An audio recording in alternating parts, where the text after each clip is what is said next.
palmaditas a los bandidos, los tratará con cariño como hermanitos. Sería absurdo, ¿verdad?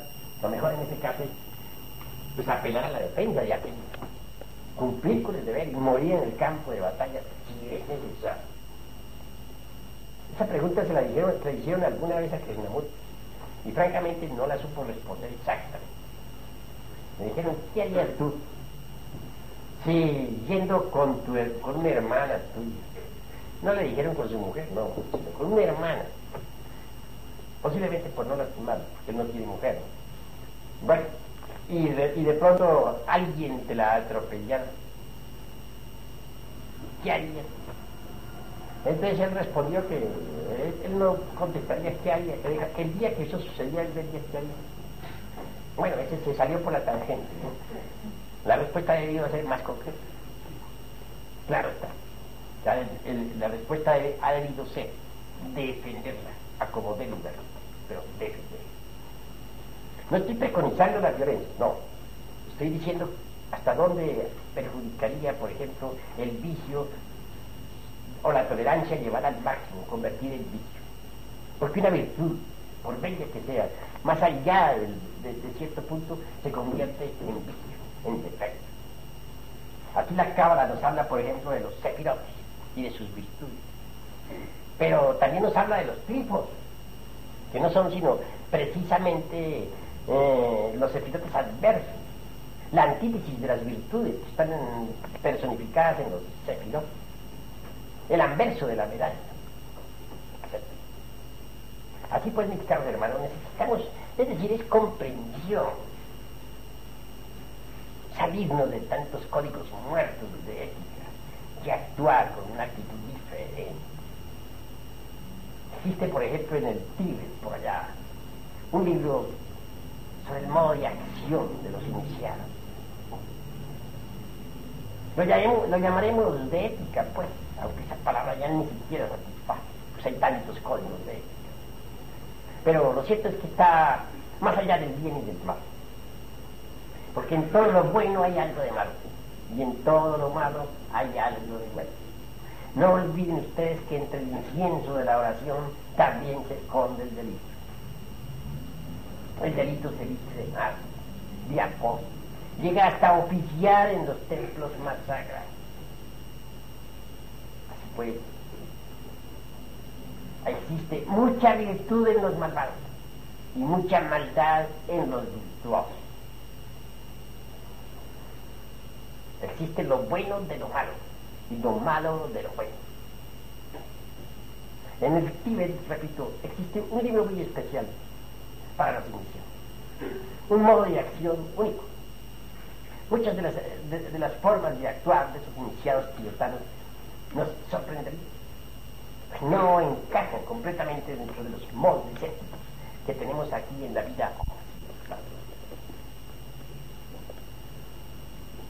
Por ahí hay un dicho que reza, que no hagamos cosas buenas que parezcan malas, ni malas que parezcan buenas. Para los tibetanos no se dejan condicionar la mente por tal dicho. Actúan en formas tales que a muchos sorprenden. Los iniciados del Tíbet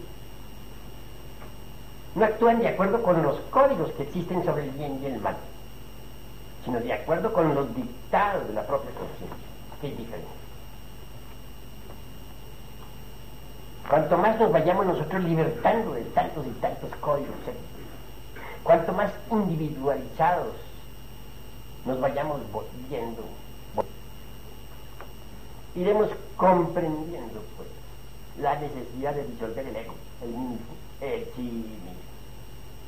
Y es que como les digo a ustedes, no es más que un libro de muchos tomos, una obra de muchos tomos. Obra que tenemos que estudiar, porque no es posible disolver el ego, el mismo, sin haberlo comprendido íntegramente, totalmente. En el terreno de la vida práctica es donde debemos autodescubrir.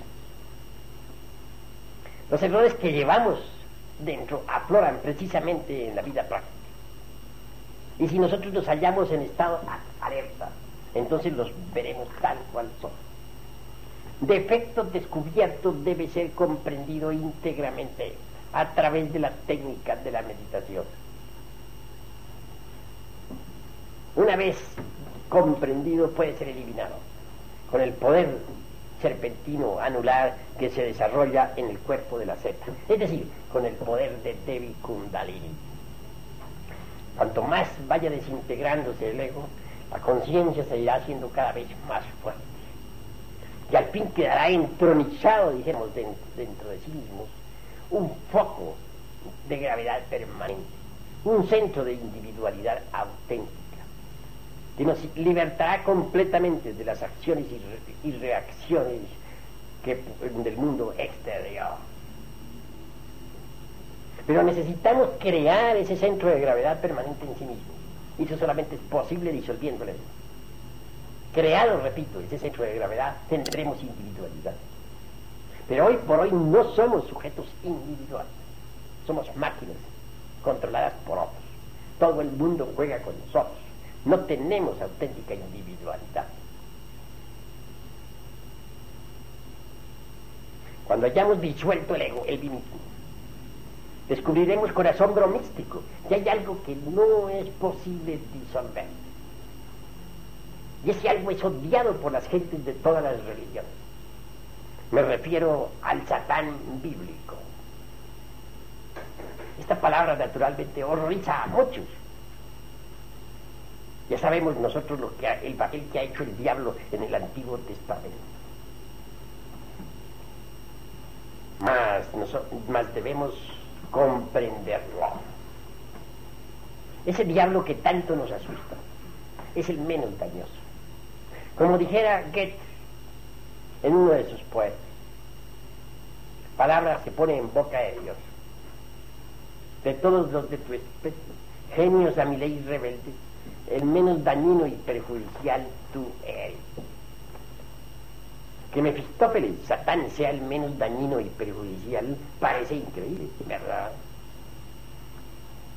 Todas las gentes religiosas piensan que precisamente Satanás es el más dañoso. Y si nosotros nos pronunciáramos a favor de Satanás, nos declararían satanistas, magos negros, hechiceros, brujos, gentes malditas, etc. Así es la humanidad. Pero recuerden ustedes que ese Satanás es la sombra del Eterno. Podríamos disolver el ego, reducirlo a polvo, pero a Satanás no podemos disolverlo, porque es la sombra del Eterno. Si vamos por una calle, proyectamos nuestra sombra, ¿verdad?, con la luz del sol. Así también el Eterno proyecta su sombra en cada uno de nosotros. Recuerden ustedes que cada uno de nosotros tiene una chispa divina, virginal, inefable, que es nuestro logoi íntimo, nuestra seidad. Ella proyecta su sombra en nuestra psiquis. Y esa es precisamente Satanás, Mefistófeles, Ahriman, o como le queramos llamar. Entre los aztecas es Cholot, Satanás, el doble de Lucifer, del señor Quetzalcóatl. Reflexionemos, mis caros hermanos. Ese Satanás, la sombra del Eterno en cada uno de nosotros, debe ser transformada en Lucifer. Obviamente Lucifer es el dador de luz, el lucero de la mañana y también el lucero vespertino. Transformar al diablo en Lucifer es algo grandioso. Cuando nosotros en los mundos superiores de conciencia cósmica vemos a nuestro propio diablo, comprendemos la necesidad de transformarlo. El diablo de cualquier profano, la sombra, dijéramos, arimánica o mefistofélica, hablando a lo que en cualquier sujeto, es negra como el carbón. Es claro que arroja un fuego siniestro, el fuego negativo y fatal, el foie, aquel diabólico. Pero he ahí lo grandioso: transformar, convertir a esa sombra negra, a ese diablo en Lucifer, es posible.